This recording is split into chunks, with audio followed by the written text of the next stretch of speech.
ആദ്യമേ ഹായ് എല്ലാവർക്കും. Sir thank you. ഈ ഒരു കഴിഞ്ഞ 2 വർഷത്തിനുള്ളിൽ എന്നെ കുറിച്ച് ഏറ്റവും നല്ല വാക്കുകൾ സംസാരിക്കുന്നത് ജോസ് സാറാണ്. Thank you sir. അപ്പോൾ ആദ്യമേ സാറിന് വലിയൊരു നന്ദി, ഇങ്ങനൊരു ക്യാരക്ടർ ഈ സിനിമയിലേക്ക് എന്നെ വിശ്വസിച്ച് എനിക്ക് തന്നതിൽ. സത്യത്തിൽ ഇപ്പൊ നോർമലി ഇപ്പം ഇവരൊക്കെ ഇപ്പൊ യങ്സ്റ്റേഴ്സ് ആയ സ്ഥിതിക്ക് ഞാൻ സീനിയർ ആക്ടറായിട്ട് സംസാരിക്കാം. അപ്പൊ അങ്ങനെ പറയുമ്പോൾ ചിലപ്പോ നോർമലി ഞാൻ ഈ ക്യാമ്പസിലെ ക്യാരക്ടറായിട്ടായിരിക്കും നിങ്ങൾ പ്രത്യേകിച്ച് വിചാരിക്കുക. ഒരിക്കലും അല്ല. ഈ സിനിമയിൽ എനിക്കൊരു ഭാര്യയൊക്കെ ഉണ്ട്, അഞ്ജലിയാണ് എന്റെ ഭാര്യ. പിന്നെ അപ്പൊ അങ്ങനെ മൊത്തത്തില് ഞാൻ ഇതുവരെ ചെയ്യാത്ത ഒന്ന് സിനിമകളിൽ വലിയ എക്സ്പീരിയൻസ് ഉള്ള ഒരാളല്ല ഞാൻ വളരെ എൻ്റെ ഒരു കംഫർട്ട് സോണിൽ മാത്രം വർക്ക് ചെയ്ത് അങ്ങനെ നിന്ന ഒരാളാണ്. അപ്പൊ അവിടുന്ന് സിനിമയിലേക്ക് വരുമ്പം എനിക്ക് ഓൾറെഡി മെച്യൂരിറ്റി ഇല്ലാത്ത ഒരുപാട് കളിയാക്കൽ കിട്ടിയിട്ടുള്ള ആളാണ് ഞാൻ. അപ്പൊ തന്നെ എനിക്കൊരു തന്നെ സാർ ഞങ്ങൾ ആദ്യമായിട്ടാണ് സാറിന് ഞാൻ എന്നാട്ടോ കാണുന്നത്, ചേച്ചിയായിട്ട് അഭിനയിച്ചു.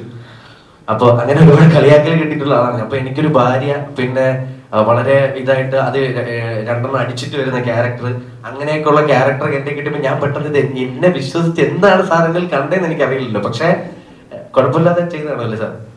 ഓക്കെ. അപ്പൊ അത് എനിക്ക് വലിയ സന്തോഷം തോന്നി അങ്ങനെ ഒരു ക്യാരക്ടർ എടുത്ത് ഈ സിനിമയിൽ എനിക്ക് തരുമ്പോ.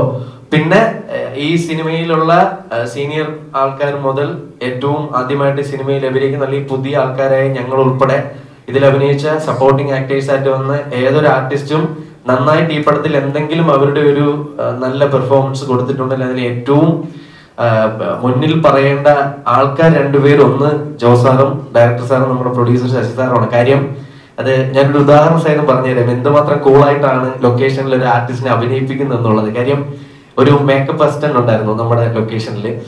അപ്പോ നമ്മുടെ ഒരു സീന് കോർട്ടിൽ ഷൂട്ട് ചെയ്തുകൊണ്ടിരിക്കുകയാണ്. മീന മാം എന്നെ ഇത് ചെയ്യുന്ന സീൻ. അപ്പൊ ഞാൻ അതിനകത്ത് നിപ്പുണ്ട്. അപ്പൊ മീന മാം നിൽക്കുന്നതിന്റെ തൊട്ട് പുറകില് ഒരു സപ്പോർട്ടിങ് ആർട്ടിസ്റ്റ് ഒരു ചേച്ചി നിപ്പുണ്ട്, ചേട്ടനെ നിപ്പുണ്ട്. അപ്പൊ ആ ചേട്ടന്റെ മുടി ഇങ്ങനെ ജസ്റ്റ് പൊങ്ങി നിൽക്കുകയാണ്. അപ്പൊ ഈ ക്ലോസ് വയ്ക്കുമ്പോ സൈഡില് ആ പുള്ളിയുടെ മുടി ഇങ്ങനെ നിൽക്കുന്ന കാണാം. അപ്പൊ മോണിറ്ററിലാണ് ജോസാൻ ഇരിക്കുന്നത്. സാറിന് നോക്കിക്കൊണ്ടിരിക്കുമ്പോ ആ പുള്ളിയുടെ മുടി ചെറുതായിട്ട് പൊങ്ങിയിരിക്കുക. നോർമലി ഒരു ഡയറക്ടറിന് അവിടെ ഇരുന്നിട്ട് അതെ ആ മേക്കപ്പ് ലാറിൽ വന്ന് ആ പുറകിലിരിക്കുന്ന ആളുടെ മുടി ഒന്ന് ശരിയാക്കി കൊടുക്കണേ, ഇത്രയും പറഞ്ഞാൽ മതി, അവിടെ തീരും.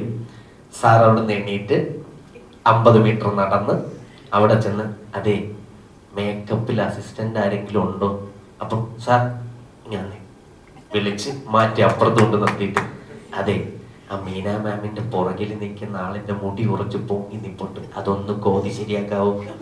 അപ്പൊ അവൻ കണ്ണ് നിറഞ്ഞിട്ട് ഇപ്പൊ ശരിയാക്കാം. എന്നിട്ട് ഇവൻ നേരെ അങ്ങ് പോയി. ഇത് എന്റെ കുറെ കഴിഞ്ഞു ഇവൻ എന്റെ അടുത്ത് ടച്ച് ചെയ്യാൻ മനസ്സിലേക്ക്, അണ്ണ എനിക്കിന്ന് ഭയങ്കര സന്തോഷമുള്ള ദിവസം എന്ന് പറഞ്ഞു. എന്താ ഞാൻ ഇതിനു മുമ്പ് ആ സിനിമയുടെ പേര് പറയുന്നില്ല, വളരെ ഹിറ്റായിട്ടുള്ള ഒരു സിനിമയിൽ വർക്ക് ചെയ്തിട്ടാണ് നമ്മുടെ ലൊക്കേഷനിലേക്ക് വരുന്നത്. ഞാൻ ഇതിനു മുമ്പ് വർക്ക് ചെയ്തത് ആ സിനിമയിലായിരുന്നു. അതുകൊണ്ട് അവിടെ ഞാൻ അങ്ങോട്ട് തിരിഞ്ഞാലും ഇങ്ങോട്ട് തിരിഞ്ഞാലും വെറുതെ നിന്നാലും ജോലി എടുത്താലും ഡയറക്ടറും മൈക്കിലൂടെ എന്നെ തെറി വിളിക്കണ്ട. ഇവിടെ വന്നപ്പോ ആ സാറ് എന്റെ അച്ഛൻ പോലും എന്റെ അടുത്ത് ഇത്ര സ്നേഹത്തിൽ സംസാരിച്ചിട്ടില്ല. അത് ഞാൻ പറയാൻ കരുതി ചെറിയൊരു തമാശയാണ്. പക്ഷെ ഇതേ ആറ്റിറ്റ്യൂഡാണ് സാർ ആർട്ടിസ്റ്റുകളും കാണിക്കുന്നത്. അപ്പൊ നമ്മളൊരു സാധനം ചെയ്തിട്ട് നമുക്കിപ്പോ സാറിന് വേണ്ട സാധനം എന്താണ് സാറിന് വ്യക്തമായിട്ട് അറിയാം. അപ്പൊ നമ്മൾ ചിലപ്പോ സംസാരിച്ച് വരുമ്പോൾ ആ മാറ്ററിൽ നിന്ന് കൈവിട്ടു പോവോ, അല്ലെങ്കിൽ മോഡുലേഷൻ ചേഞ്ച് ആവുകയോ അല്ലെങ്കിൽ ആ മൂഡ് ചേഞ്ച് ആയൊക്കെ നമ്മൾ പറയും, എക്സ്പീരിയൻസ് അല്ലാത്ത ആൾക്കാരായതുകൊണ്ട്. സാർ ഇതുപോലെ എണീറ്റ് വരും, അഖിലേ നമുക്ക് അവിടെ അങ്ങനെ പറയണ്ട, ഇങ്ങനെ പറഞ്ഞു. അത് സാറിന് മൈക്കിലൂടെ പറഞ്ഞാൽ മതി. പക്ഷെ നമ്മുടെ കംഫർട്ട് ആക്കാൻ വേണ്ടിയിട്ട് മൈക്കിലൂടെ പറയുമ്പോൾ എല്ലാവരും കേട്ടില്ലേ.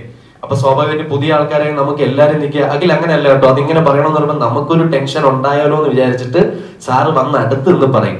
അത് ഇവിടെ ഇതിൽ അഭിനയിച്ച ഓരോ പുതിയ ആർട്ടിസ്റ്റുകൾക്കും അത് ഭയങ്കരമായിട്ട് ഗുണം ചെയ്തിട്ടുണ്ട്. അതുകൊണ്ട് നന്നായിട്ട് പെർഫോം ചെയ്യാൻ പറ്റിയിട്ടുണ്ട്. അതുപോലെ പ്രൊഡ്യൂസർ സാറിനെ ആണെങ്കിലും സാറ് രാവിലെ വന്നു കഴിഞ്ഞാൽ സാറിന് ഒരു ആവശ്യമില്ല, കാരണം സീനിയർ ആയിട്ടുള്ള ഒരുപാട് ആക്ടേഴ്സ് ആ ലൊക്കേഷനിലുണ്ട് ഒക്കെ ഉണ്ട്. എന്നാലും സാർ വന്നിട്ട് അഖിൽ കഴിച്ചോ, അഖിൽ എങ്ങനെയുണ്ട്, ഇന്നലെ താമസം എങ്ങനെയുണ്ടായിരുന്നു അഖിൽ, ഓക്കെ അല്ലേ, എവിടുന്ന് ട്രിവാൻഡ്രത്ത് നിന്ന് വന്നോ അതോ ഇവിടെ, ഞാൻ പറഞ്ഞു ഇന്ന് രാവിലെ എത്തി സാർ, ഓക്കെ ഇന്നിപ്പോ ഇവിടെ വന്നപ്പോ പോലും സാറ് നമ്മളെ കുറിച്ച് തിരക്കേണ്ട ആവശ്യമില്ല. നമ്മളെ സംബന്ധിച്ചിട്ട് പ്രൊമോഷൻ എന്ന് പറഞ്ഞാൽ പറന്നു വരണം. കാര്യം ഒരുപാട് സിനിമകൾ ചെയ്യുന്ന ആൾക്കാരല്ല. സാർ ഇങ്ങനെയാണ് എല്ലാവരോടും സംസാരിക്കുന്നത് അല്ലേ. അപ്പൊ അത് ഓൾറെഡി ഈ ലൊക്കേഷനിൽ അഭിനയിച്ച ഓരോ ആൾക്കാർക്കും അത് ഭയങ്കര ഗുണം ചെയ്തിട്ടുണ്ട്, എന്നെ പോലുള്ള നമ്മളിപ്പോഴുള്ള പുതിയ ആൾക്കാർക്ക്. അപ്പൊ അതിന് ഞങ്ങളെ ഇത്രയും കംഫർട്ട് സോണിൽ നിർത്തി അഭിനയിപ്പിച്ചതിന് ഇവർക്ക് വലിയൊരു താങ്ക്സ് ഉണ്ട്. ഒപ്പം ക്രൂ മെമ്പേഴ്സ്, സജിത്ത് ഏട്ടൻ എന്റെ ആദ്യത്തെ സിനിമയിൽ പരിചയപ്പെട്ടതാണ്. സജിത്ത് ഏട്ടനെ ഒരു 8-9 വർഷമാവില്ലേ സജിത്ത് ഏട്ടൻ. അപ്പൊ ഈ ആദ്യത്തെ സിനിമ 8-9 വർഷമായിരുന്നു. ഇപ്പൊ എന്റെ പ്രായമൊക്കെ ഒരു മനസ്സിലാക്കും.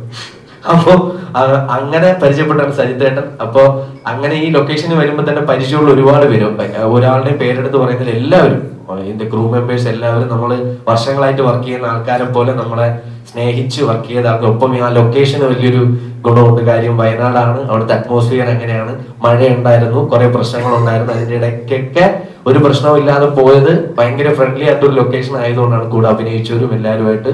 പിന്നെ ഏറ്റവും വലിയ എന്ന് പറയുന്ന ബിഗ് ബോസ് എന്ന് പറയുന്ന ഷോ കഴിഞ്ഞതിന് ശേഷം ഞാനും സൂരജും തമ്മിൽ ഒരുപാട് TV ഷോസ് പല ചാനലുകളിൽ നിന്നും വിളി വരികയും സംസാരിക്കുകയും ഒക്കെ ചെയ്തിട്ടും എനിക്ക് ഒരുമിച്ച് ഒരു TV ഷോ ചെയ്യാനുള്ള ഒരു ഇത് നടന്നില്ല. അല്ലെങ്കിൽ ഞങ്ങൾക്ക് അത്രയും കംഫർട്ടായിട്ടും ഇഷ്ടമുള്ള ഒരു ഷോയിലേക്ക് ഞങ്ങൾക്ക് വരാൻ പറ്റില്ല. ഞങ്ങൾ ചെയ്യുമ്പോൾ ഒരു നല്ല ഷോ ചെയ്യണമെന്ന് പ്രാർത്ഥിച്ചിരുന്നുണ്ട്. പക്ഷെ ദൈവം ഞങ്ങളെ സ്ക്രീനിൽ ഒരുമിപ്പിച്ചത് ഈ സിനിമയിലാണ്. ഞാനും സൂരജും ഒരുമിച്ച് ആദ്യമായിട്ട് അഭിനയിക്കുന്ന സിനിമയാണ്. അപ്പൊ അത് തന്നെ വലിയൊരു ഭാഗ്യമായിട്ട് ഞാൻ കാണുന്നു.